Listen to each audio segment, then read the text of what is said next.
আসসালামু আলাইকুম ভৈরববাসী। আমি 5টা চাউলের বস্তা গিফট করতে চাই 50 কেজি করে। আপাতত ভৈরবের ভিতরে 5টা ইউনিয়নকে আমি বাইচা নিয়েছি, শুধুমাত্র যাদেরকে একটা চাউলের বস্তা না দিলে হয় না, যার যাই যায় এবং নাই নাই একটা অবস্থা, ওই তারে আমি দিতে চাই। যাই হোক, বিস্তারিত কথায় আসি।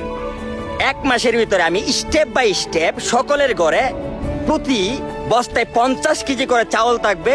আমি ওই একটা চাউলের বস্তা একজনের ঘরে পৌঁছায় দিতে চাই। আপনি বা আপনার প্রতিবেশী যে কেউ হতে পারে, আপনি আমার সহযোগিতা করেন। ভাই ইমুকের লাগবো, অবশ্যই আপনি খাইতে পারতেছেন, চলতে পারতেছেন, একটা নর্মাল পরিবেশের ভিতরে আছেন, আপনার জন্য আমি দুঃখিত।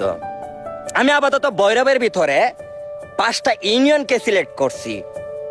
আল্লাহ যদি কখনো তৌফিকে রাখে, রিজিকে রাখে, তাহলে ইনশাল্লাহ দোয়া করবেন আমি গ্রামও সিলেক্ট করতে পারি, প্রত্যেকটা গ্রামেও দিতে পারি। দোয়া করবেন, ভিডিওটা শেয়ার করে ছত্রভঙ্গ করে দিবেন, সবার মধ্যে ছড়াই দিবেন, এবং আপনি বা আপনার প্রতিবেশীর জন্য আমার সাথে যোগাযোগ করেন। কমেন্ট প্লাস ইনবক্স খোলা আছে। আমি কিন্তু সিলেক্ট করে ফেলবো যে ইমুকের লাগবো। আপনারা চাইলে আপনাদের বিষয়টা আমি প্রচার করতে পারি, আবার না চাইলে সমস্যা নাই। আমি আপনাকে দিতে চাই। গরিবের পেটের যন্ত্রণা, হ্যাঁ, তোমার হলে বুঝতে জীবনের কত দাম, টাকার কত দাম।